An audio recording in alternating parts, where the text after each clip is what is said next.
Narcissistic rage and narcissistic injury typically go hand in hand. While most narcissists claim that the raging behavior isn't really about anger and their behavior of raging is related to stress, the opposite is usually true. In fact, narcissistic rage is triggered usually by some perceived insult or criticism or disagreement that results in a narcissistic injury.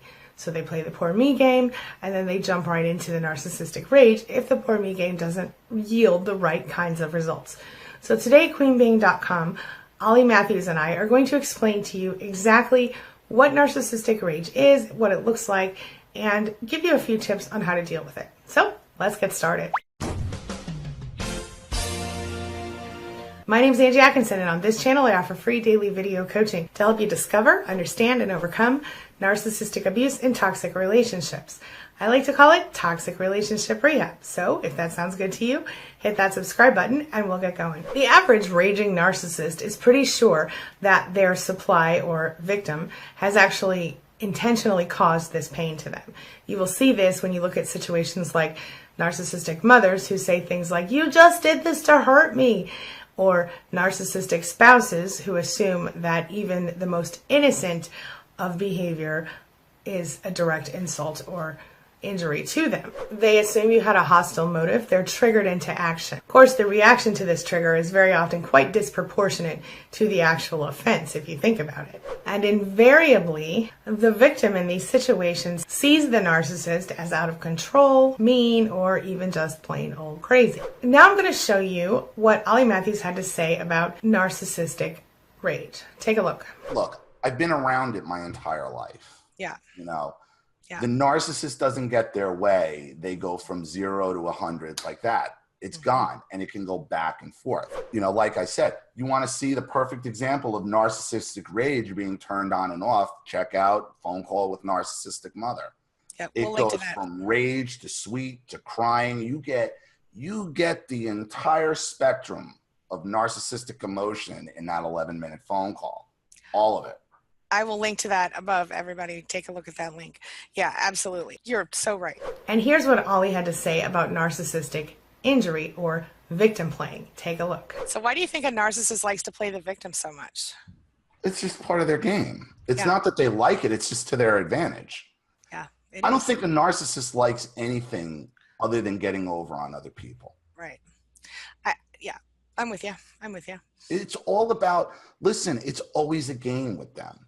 They never shut off. They never are just relaxed and chill. And it's always, who do I manipulate next? It never stops. And when they're alone, their minds are continually going. Because there's paranoia in their minds, because they think somebody's out to get them. Because they're out to get, because they think everybody thinks the same way as them. Ding, ding. That's profound right there. That's exactly right. Because they project their own disgustingness onto you. Yeah, I'm with you. Here's the thing. If you're regularly the victim of this type of abuse, you need to know how to handle it. Short of going no contact, which I always recommend in every situation with the narcissist if possible, you have to look at it logically, not emotionally. The fact of the matter is you cannot really communicate emotions with a narcissist. They absolutely don't hear you. If you do that, they will do whatever they can to push away from that. They'll project their own emotions onto you.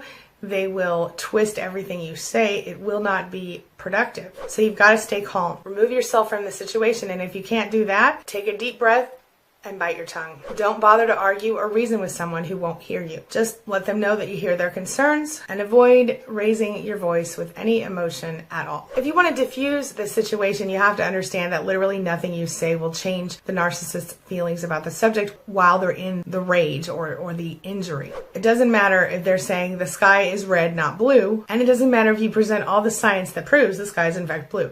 As far as the narcissist is concerned in this situation, there's nothing anyone can do or say to change their mind. You have to remember it's about controlling the situation and being perceived as perfect for the narcissist. Any evidence that proves the narcissist is losing control of the situation or that they are not perfect or not being perceived as perfect will just further incite the rage. In order to end the rage, the narcissist must feel safe and in control of the situation. So if you want to just temporarily end the deal and stop the rage, you might need to say whatever the narcissist needs to hear in order to stop the rage. But only do this if your safety is at stake, because even if it's just your emotional well-being you're trying to protect, it might be worth it to say what you need to say. But you have to understand you will not get closure, you will not get satisfaction from the narcissist about this.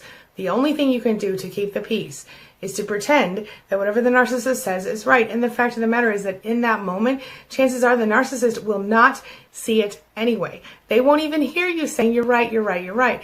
The fact is the best thing you can do is not react with emotion. Stay focused on logic. Keep your mouth shut if you can. If you must speak, speak as little as possible.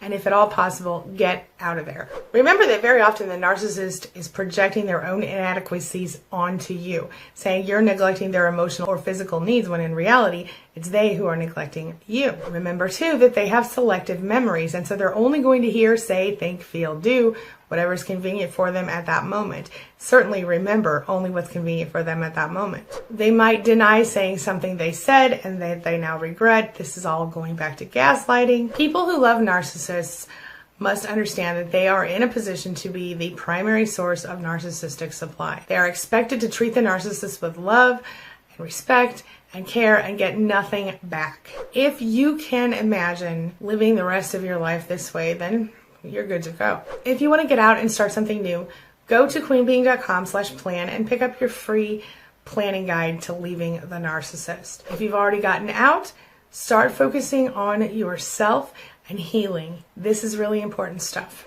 Why waste the rest of your life having a full-time job being a narcissistic supply when you could actually choose to have the life that you want?